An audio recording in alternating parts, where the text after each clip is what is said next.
I don't trust almost any journalist who's still in the mainstream system, right? There's maybe a couple of holdouts. Cy Hirsch still puts out important stuff every now and again.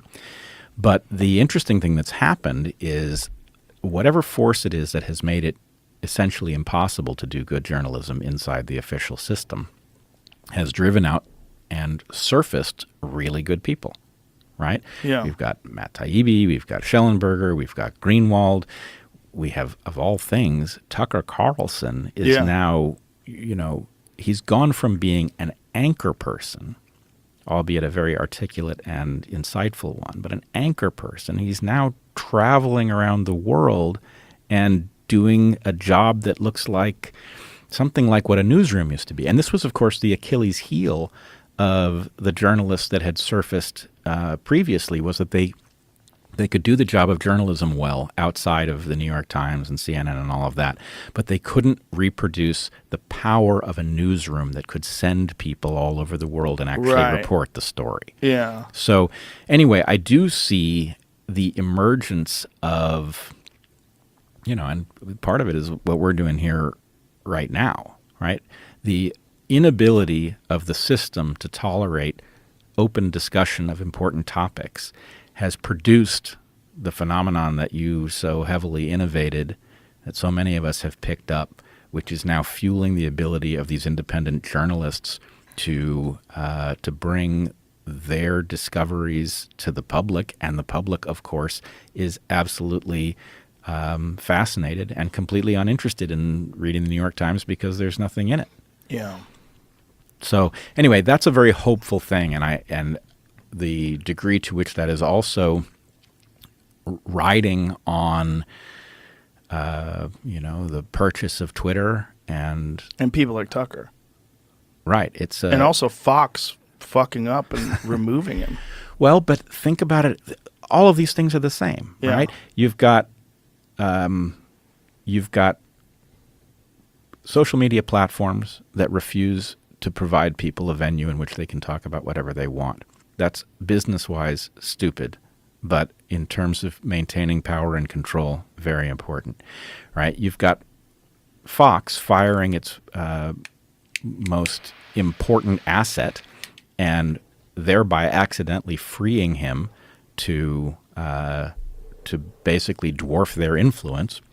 So all of these things represent something that and The Onion, right? Yeah. The Onion was funny, right? Funny is a moneymaker. So why do all of these properties make dumb decisions that sabotage, that cannibalize their own business? Well, it's all pointing in the same direction. All of these things are involved in some battle over control that confuses us because we think of them as normal businesses. Right? Well, it's clearly pressured by advertisers. It has to be. And it also has to be pressured by some intelligence agencies. If you got a guy like Tucker saying the CIA killed JFK, the FBI had 200 people at least on the Capitol on the lawn that were instigating. Like, he's saying this on Fox. And if you have a corporation like Fox, which is this long-standing conservative news organization that has deep ties to the military and to, conservative groups, and then certainly to beholden to advertisers, you got a real problem on your hands. Like, how much is this guy worth? How many views does he get? What does Jesse Waters get? Right. Is it close? What about Sean Hannity? Is it close?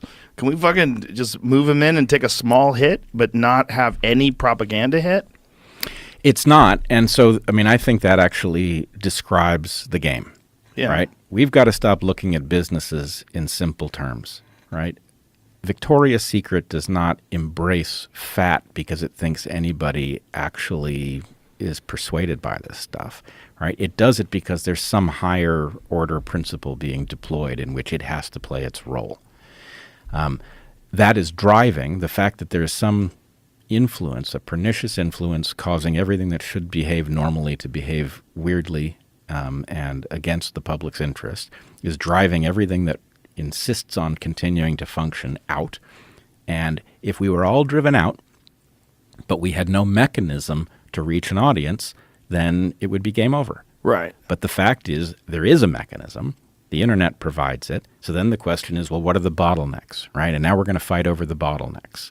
And, social media platforms all marching in lockstep. That was a bottleneck, okay? One of them gets broken out by Musk, right? Now the whole sector can't behave in the same way because there is a place you can go if you don't want to exist under that control. And when Musk buys it out, Tucker goes to X. Right. Which is a double wild. It gives Tucker a place to go. Yeah. And so the point is he doesn't miss a beat. Right. Right. Not only that, he gets bigger. Bigger. Far bigger and more powerful. And, it's interesting to see how you can infer the control that Fox had, even over Tucker, by the difference in the way he is playing the game outside of that structure. Right. And it's to our benefit. So I would say, as a committed patriot and somebody who thinks the West is in great jeopardy, the way we should look at the chessboard is the most important thing is maintaining that ability for us to discuss what needs to be talked about in a place where it can be found by people who want to hear it. Absolutely. Well said. It's the only way we get through this.